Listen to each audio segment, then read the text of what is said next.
pratique, c'est celle-ci, le chien tête en bas. C'est vraiment celle que je préfère et celle qui me fait le plus de bien. Alors, je suis allée voir les commentaires qu'on disait sur moi sur ma page Google pour m'aider à répondre à cette question. Et du coup, les mots qui sont ressortis, tu avais pédagogue, bienveillante et vivante. Voilà. En tout cas, pour le yoga, j'essaye et j'aime bien, j'adore faire pas mal de formations. En fait, le yoga, et puis comme beaucoup de choses dans la vie, mais c'est tellement vaste comme pratique que j'ai envie d'apprendre plein de choses. Donc je regarde des vidéos, bien sûr sur Instagram, je suis des formations, je lis des bouquins, je regarde des émissions, j'écoute des podcasts, j'essaye de regarder beaucoup de choses sur le développement personnel.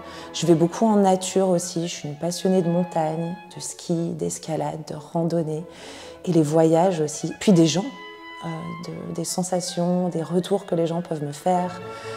Puis aussi beaucoup, je suis un peu, pas une copieuse, mais j'adore aller suivre des cours pour pouvoir m'inspirer de mes consoeurs, de mes confrères aussi, parce que c'est comme ça aussi qu'on apprend grâce aux autres. Donc voilà de quoi je me nourris, je pense, de tout ce qui m'entoure. Oh, ma journée type. Alors en ce moment, je donne beaucoup de cours de yoga, donc je me lève, je petit déjeune, je me prépare un peu pour la journée, je regarde mon emploi du temps et après, en ce moment, je donne au moins 4-5 cours par jour. Donc, avec ma petite bicyclette, je vais d'une salle à une autre et je donne des cours de Vinyasa et de Hatha. Ça se compose beaucoup de cours de yoga et j'ai pas beaucoup de temps pour ma pratique personnelle que je fais plutôt fin de semaine et les week-ends. Voilà.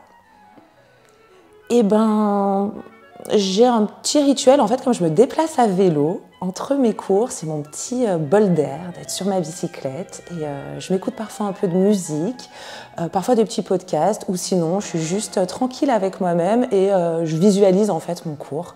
Je visualise les élèves, ce que je peux leur dire, je pense un petit peu à certaines choses, et puis voilà quoi, je vois le cours, j'essaye de visualiser le cours sur ma bicyclette. Voilà, c'est ça. Alors pas d'une, mais ce qui m'émeut à chaque fois, c'est quand les élèves viennent te voir à la fin du cours et qu'ils te posent une petite question ou qu'ils ont une petite attention, un petit mot. C'est toujours hyper réconfortant parce qu'on donne énormément pendant un cours et c'est vachement important de recevoir un retour, en fait, d'avoir un retour de quelqu'un. Même si c'est un tout petit mot, c'est toujours assez émouvant et surtout, ça nous redonne l'énergie pour le cours qui suit. Voilà. Dans le Vinyasa, j'aime la créativité, que ça puisse changer tout le temps. J'adore préparer mes cours. Chaque semaine, me dire « Ah, la semaine prochaine, je vais leur faire vivre ça ». J'aime bien le fait qu'on bouge avec le souffle, qu'on puisse apporter plein de petites choses et puis surtout s'imprégner ou en tout cas piquer des idées d'un petit peu toutes les autres pratiques de yoga.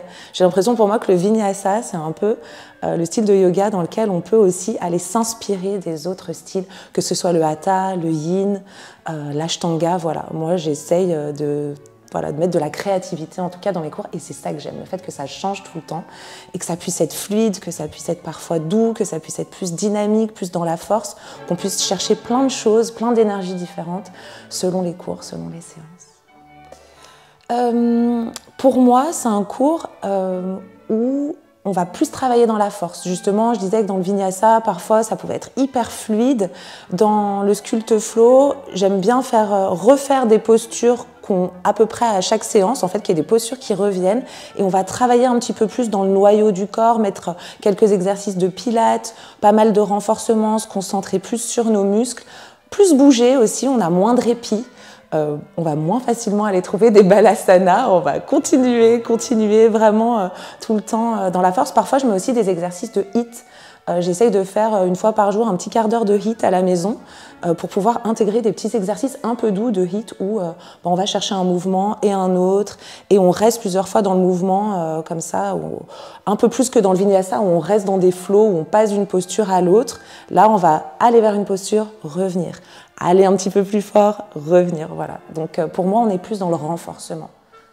Ah là, c'est dur, parce que la musique, après le yoga, voire peut-être même avant le yoga, c'est mon autre passion. Et pour moi, justement, il n'y a pas une musique, mais la musique, elle est hyper importante tout le long de la pratique. J'ai plein de petites playlists. J'ai ma playlist respiration, ma playlist début de cours, milieu de cours, playlist un peu plus intense. Des fois, quand je fais des vinyasas un peu plus dynamiques, ou justement pour le sculpte flow, j'ai la playlist après pour le repos, la playlist Shavasana. Donc, j'ai pas une musique. En ce moment, quand même, j'en ai une, c'est les Hermanos Gutiérrez, je ne sais pas si mon accent espagnol est si génial que ça, qui s'appelle Nuevo Mundo. C'est une très belle musique avec des tonalités d'Amérique du Sud, très très belle, que j'adore. Alors moi, pas du tout. Totalement un mythe pour ma part. J'avais vu, justement, il y avait une publication Instagram qui disait « Si on est ici en tant que prof de yoga, c'est justement parce qu'on a quelque chose à soigner en nous et que le yoga nous aide beaucoup. » Donc oui, ça m'a apporté énormément de choses, le yoga. Ça m'a appris à vachement gérer mes émotions. Je suis quelqu'un de très émotif. De très sensible à beaucoup de choses, et c'est vrai que le yoga permet de tourner un regard vers l'intérieur et d'avoir peut-être une perception un petit peu plus douce et tranquille de la vie. Mais non, je ne sais pas pour autant vachement mieux gérer mes émotions. Et j'adore l'alcool. Et bien manger aussi. À consommer avec modération, bien évidemment. Pas en semaine, jamais pendant les cours, jamais avant les cours, je vous rassure.